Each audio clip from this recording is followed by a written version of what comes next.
their commander at the time, Commander Sal, saying, look, my fort only has 3 walls. And he signs it, all of this is notorious. And so I sign because he knows Vancouver is coming and Vancouver is going to see the state of affairs at the Presidio of San Francisco.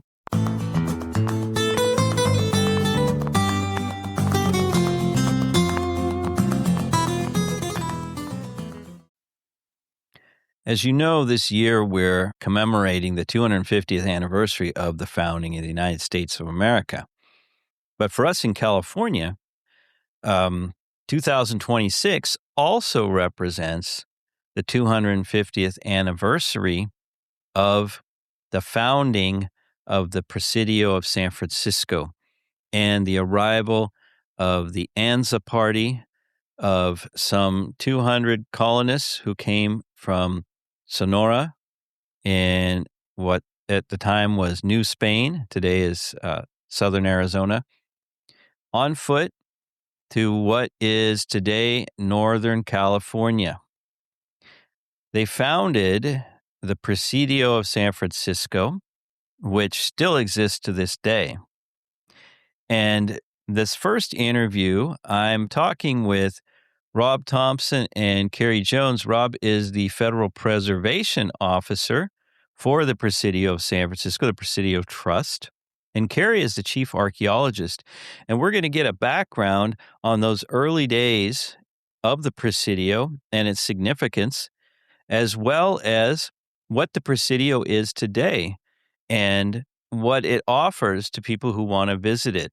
So I think you're going to enjoy this interview, and if you don't know much about the Presidio, I think it's going to pique your interest and cause you to want to visit it, which I think you should during this 250th anniversary.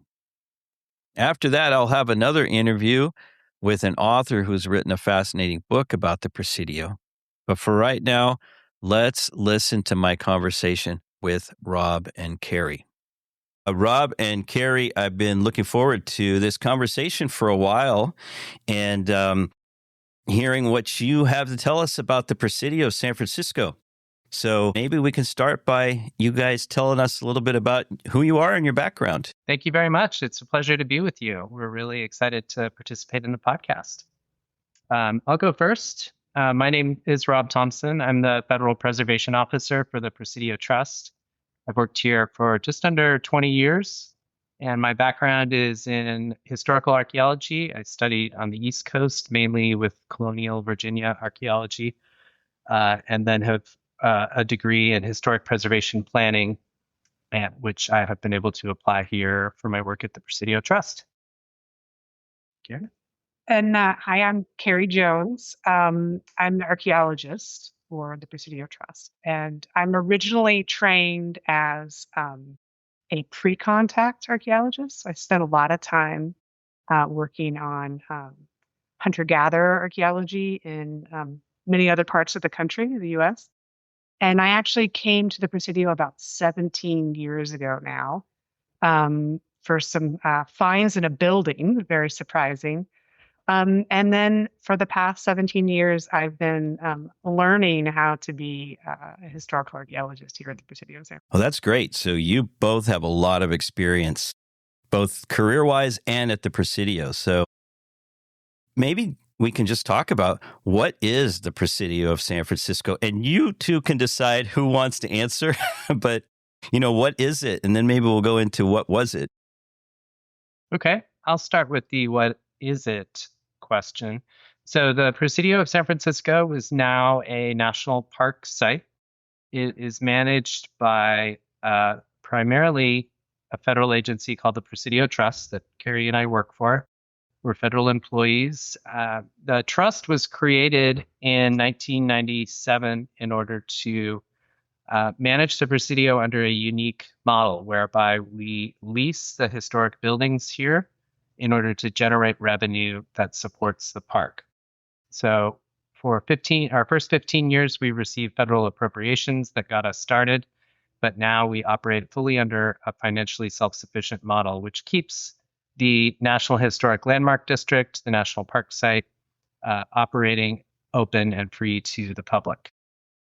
So the Presidio, essentially, as it is now, is a park. It's a place where people can gather. And what exactly is there that if I were to come, tomorrow down to the Presidio of San Francisco, what would I see, or what would I interact with?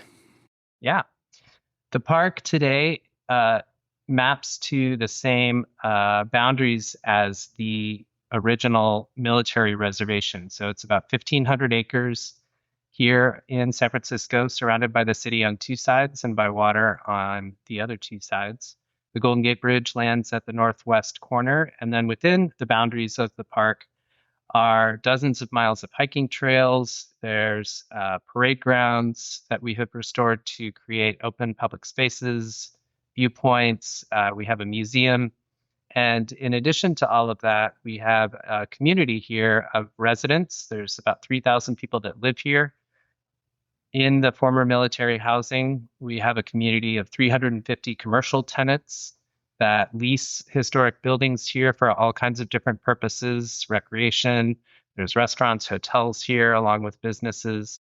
So there's a lot to do here. It's a thriving community. And for visitors, it's a beautiful and unique place to step outside of San Francisco, learn about its history, experience some of the natural beauty, and really just enjoy the special place that this is. And it's wide open. You don't go through a gate and pay admission like maybe at some other national park, right? Correct. Yeah. We actually do have gates. The Army put a wall around. Yeah, but they're always open. They're not locked. And yes, it's absolutely free to come here. You have to pay to park, but we have lots of free transit that will get you here. And it's a free public space that is welcoming to all. And we manage it that way in a very intentional way in order to keep the Presidio available to the public to visit. And all of our visitor servicing amenities are also free to the public. So the museum that Rob mentioned, we also have something called the field station down at the waterfront where people can come. So everything's free to the public. And Kari, you mentioned the waterfront. That if you've never been to the Presidio of San Francisco, the views are just absolutely spectacular, especially if it's a clear day. Across the bay, the Golden Gate Bridge, as Rob mentioned, it's really a gorgeous place, right? So yeah, and we have go ahead. No, sorry. We have a new part of our park too that many people may have heard of called Tunnel Tops, which is one of those places where you could take in some amazing views over the San Francisco Bay and the Golden Gate Bridge. It's a really special place. Yeah, it really is. So maybe let's go back to in time. What was the Presidio, and maybe what is a Presidio? Yeah. The views that you just described are quite intentional and linked exactly to that question. So the Presidio was established by the Imperial Spanish forces in 1776 as one of 4 presidios or garrisons here in what's now California, the other 3 being in Monterey, Santa Barbara, and San Diego. So this was the northernmost of the 4 Spanish military outposts in Alta California. And it was sited in this specific location exactly for those views of the mouth of what is still today one of the greatest natural harbors in the world, San Francisco Bay. So the Spanish built a fort here, portions of which still exist as architectural elements. There's a great deal in the archaeological record, which Kari will talk about. And they sited it here in order to take control of the entrance to San Francisco Bay, anticipating competition from European rivals, in particular Britain and Russia. Russians coming down the coast from what's now Alaska, and Britain prowling the Pacific as they did. So that was the origin of the Presidio as a military emplacement, and then it remained a military fort until 1994 when the U.S. Army left. So its location, its views are very intertwined with its history, not surprisingly. Right. So Spanish fort 1776. So we're at the 250th anniversary of that founding. And maybe, exactly, Kari, could you tell us about who was here before the Spanish arrived? Sure. The Spanish colonial project was to colonize local indigenous people. It was primarily led by the Franciscans, the missionaries. And so the soldiers who came up and the families, the settler colonists, were a part of a system that was led by the Franciscans. And here at the Presidio, we sometimes say more fort than town, more town than fort. So all of those colonists who came up, about 30 men, their 30 wives, and their 130 children, they settled here at the Presidio of San Francisco. But as Rob said, that the goal here really was to protect the San Francisco Bay, but also to police the local Native American population, which is really was the primary goal of the Franciscans. The original people of San Francisco were the Yelamu. So San Francisco was known as Yelamu. And that's part of a group that's a larger group, the Ramaytush, of the whole San Francisco Peninsula. There are no surviving Yelamu people, but there are people who survive from the Ramaytush families lower in the peninsula from Pacifica.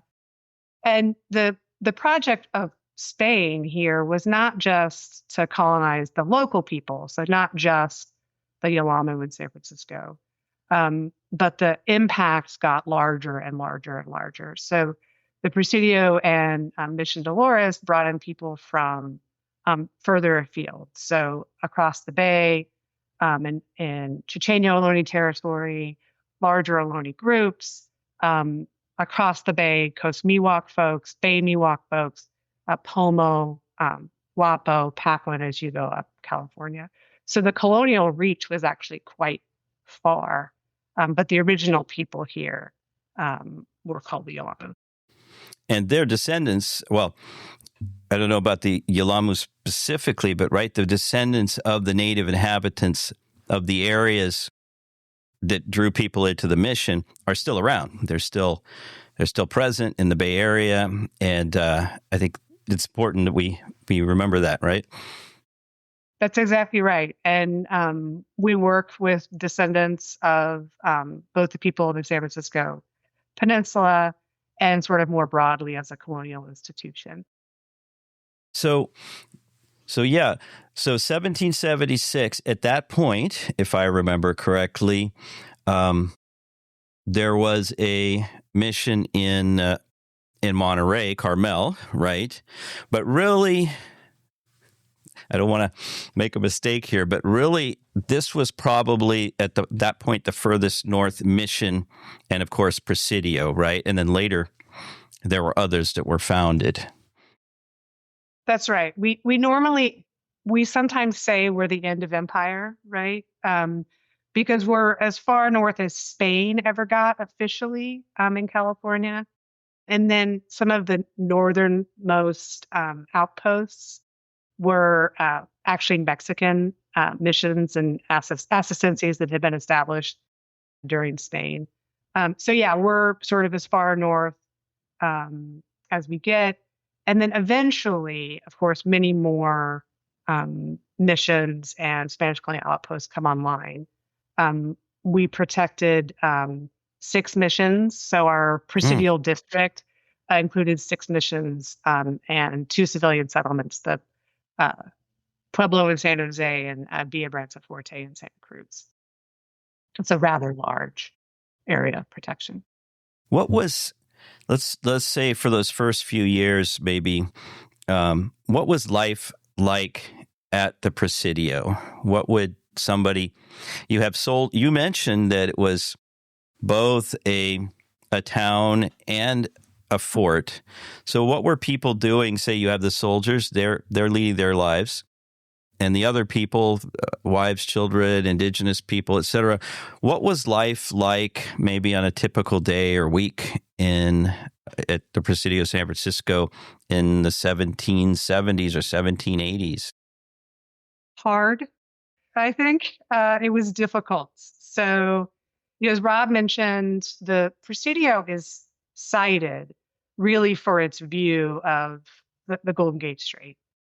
It was a pretty rough place to be. If you come to the Presidio of San Francisco now, it is a beautiful location, views, vistas, an amazing historic forest that the U.S. Army planted.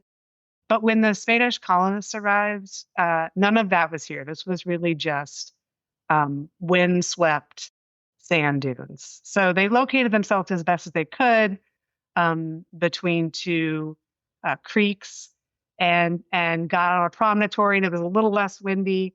But they were primarily supplied from Mexico, from San Blas in Mexico. So they got one ship a year that came up from San Blas. And the way the economy worked, they weren't really empowered to do a lot of their own entrepreneurial work. So they were really reliant on a central government in Mexico that wasn't, let's say, super focused on their farthest northern frontier. So it was a difficult road. And we know in the first 20 years of occupation, they were having a really hard time making their fort stand. So we have some illustrations. We have one map of the Presidio of San Francisco. It's from 1792. And it shows that we've got a fort that has 3 walls, right? Our 4th wall isn't standing because it's such a difficult environment to keep a building standing. And if you add to that, a lot of the Spanish colonists came up here for a different kind of life. They didn't necessarily want to labor at building buildings. They wanted a different kind of life.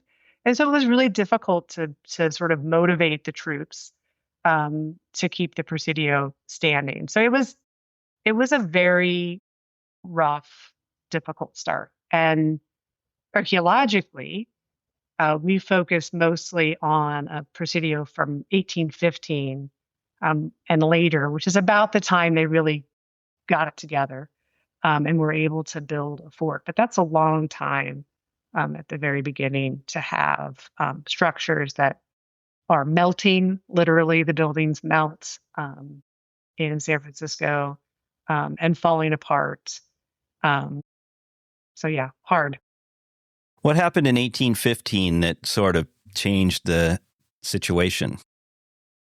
Well, there was a big earthquake in 1812. And this is an earthquake that happened. There's several earthquakes in California in 1812. And there was a large one here, and it left the Presidio in ruins. And sometime around 1815, our commander at the time, Luis Antonio Arguello, decided that his men together, without orders, could rebuild the Presidio basically 2.5 times bigger than its original size. This is important, actually, because 1810 is when Mexico declares independence from Spain. And at that time, that supply ship I mentioned, it stops coming to San Francisco. So we're essentially cut off from Mexico, from New Spain, the government in New Spain. And so this is when the Presidio, the soldiers here, start to branch out on their own and aren't waiting for orders. So really, I see those two things as connected. 1810, we get our last supply ship from San Blas. 1812, there's a big earthquake. And by 1815, they're ready with a sort of can-do spirit to do it themselves and make a bigger fort. And yeah. I'm very aware of the 1812 earthquake that destroyed Mission San Juan Capistrano, for example. A lot of people lost their lives. I personally wasn't aware that we had something like that up here in 1812 as well. That's wild. Yeah, it's crazy, right? There was clearly some kind of seismic cluster in 1812. Because when we talk about it, through Alta California, we're obviously not talking about the same earthquake. We're talking about sort of a series of earthquakes in 1812, which is really interesting. So around 1812, if I remember correctly, is also when I think the Russian settlement up near Bodega Bay really starts to take hold. Do you have much information or thoughts about how they interacted with how the Presidio interacted with the Russian colony? Well, there's an official answer and there's the actual answer, right? Okay. So I think the official position of Spain was that the Presidio is here to protect Spain from Russian incursion. The answer for a colonist on the frontier is we're finally on the map, right? So when Russia establishes Fort Ross, the coast of California becomes slightly more active, and the colonists here get more contact with the outside world and not just New Spain. And so I believe, and there's some historical evidence for this, that the colonists here in San Francisco saw Fort Ross as both a threat and an opportunity, and actually went up in some expeditions to sort of explore the interior when the Russians arrived. So there was a relationship, and we also see that archaeologically. Sometime around the middle 18 teens is when we start seeing more material from outside coming into the Presidio of San Francisco. Interesting. So 1815, the soldiers take things under their own control, rebuild the Presidio. And then just 6 years later, now Alta California is officially part of Mexico. So can you tell us what changed or didn't change in those years running up to and just after the Mexican moment of independence? Yeah, it took a long time for us to actually get word that there was Mexican independence. And, we used to say or think about it like they just raised a new flag, right? And not much changed substantively for the colonists here. But of course, the change from empire to eventually a Mexican republic would have major ramifications for the soldiers here at the Presidio eventually. But I would say early on, not a lot changed, but it does set the stage for the eventual period of land grants. And then the abandonment of the Presidio of San Francisco. When was it abandoned? Effectively, 1835, and that's when Vallejo took the garrison up to be closer to him in Sonoma. And so as the military commander, he took the troops, and we were left with a small contingent of soldiers here at the Presidio of San Francisco and a series of interim commanders of the post. But effectively, it was abandoned. And that's the same time, 1835, as the San Francisco finally got its pueblo. The Pueblo of Yerba Buena was established in 1835. So the focus of that settlement, that town, moved to Yerba Buena Cove and became Yerba Buena. And so when the U.S. Army arrived in 1847, the Presidio had been abandoned. Okay, I didn't realize that. So, 1835, important year. Most of the Presidio company moves up to Sonoma, and you have a sort of a skeleton crew operating at the Presidio in San Francisco, and then you have. Did you say it's considered a pueblo, Yerba Buena, in 1835 as well? Okay. That's right. And, when we talk about the company moving to Sonoma, the company is getting smaller and smaller and smaller because the life of a soldier is no longer the most lucrative job in Alta California. It is as a holder of massive land tracts. So, in those periods when we were cut off from Mexico, our soldiers didn't receive compensation. They were not paid.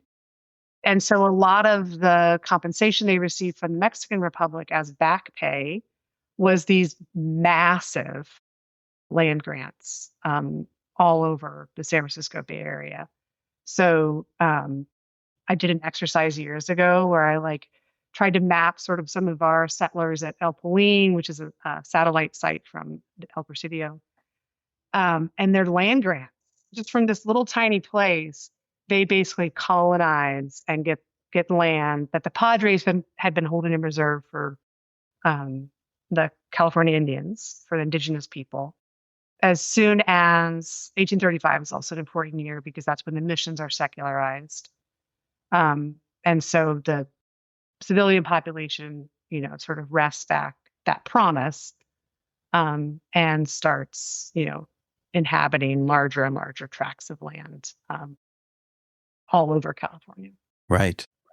Our land grants are not quite as big as the Southern California ones. So whenever I say really massive land grants, they're not as big as Southern California, but they're still just kind of mind-boggling to think about, tens of thousands of acres to a single individual who 15 years before wasn't being paid, right? Their fortunes changed, right? You mentioned El Polín. Can you talk a little bit about that site? I've heard of it before. I've been up there and seen it, but I don't know if a lot of people know about it. It's beautiful. It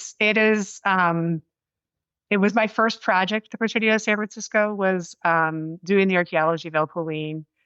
It was initially excavated as a site by a Bar Voss at Stanford University, but it was a settlement outside the walls of the Presidio.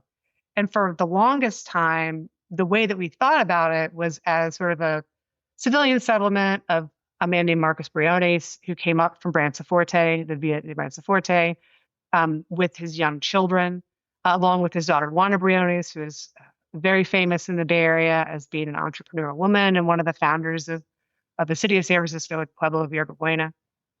And so that's kind of the way that we thought about it. Just a couple of houses, Calendario Miramontes and his wife Guadalupe, Juana's sister, and Marcus Briones. And then we did archaeology for a compliance project in 2010 and found a kiln, this sort of massive kiln to make the terracotta for the tile roofs on El Presidio. And along with that deposit, this kiln and all of this terracotta, we were finding artifacts associated with Indigenous people. So what in our minds had been sort of a simple settlement of a couple of families sort of moved into a workspace where Spanish colonists were probably overseeing Indigenous people who were doing this major industrial production, probably for that 1815 reconstruction of the Presidio that I talked about. So it took on a whole new significance for us.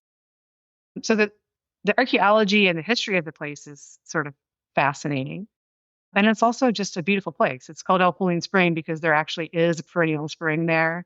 Water just comes up out of the ground. And it's a lovely place to visit. It really is. It really is. So they were building, you were saying there was a kiln to fire tiles. So they were basically, I imagine, creating adobe structures with tiled roofs. Is that correct? That's right. So adobe is, it's mud brick and it's sun-dried. It's great technology in, Mexico and Southwest. It's very difficult to maintain in San Francisco. But as long as you keep a nice tight roof on it, it's not a problem. And so we think that it wasn't till about 1815, 1820 or so that they had the technology to actually keep a tight roof and keep their building standing. And so as long as you have a nice terracotta tile roof and you prevent both the rain from above and also nice, what we find archaeologically, the serpentinite stone foundations for adobe buildings, as long as you keep them up off the ground, they can remain. And in fact, I like to point out to people, we still have a standing adobe from probably the 1790s from very early, they were able to keep that building standing, and we're still keeping it standing. So it wasn't that bad of a technology. As long as you could have the resources, both materials and labor, to keep it. That building you're referring to, is that the Officers Club? That's right. Okay. Also worth a visit. Absolutely. Yeah. Another one of our free amenities. And yeah, what Kari was just describing is something we have a lot of contemporary experience with, because as she mentioned, we have a standing portion of the 18th century Spanish adobe structure, which we have gone to a great deal of trouble to seismically reinforce, because as she said, adobe does work well when kept watertight and maintained until the earthquakes come, and that challenges that type of construction considerably. But we've invested in seismically retrofitting the portions of standing adobe that are in the Officers Club today, and that's what visitors can come see here with their own eyes. We've peeled back the layers of the interior of the Officers Club so that you can engage directly with the adobe structures from the 18th century, which is a very special experience.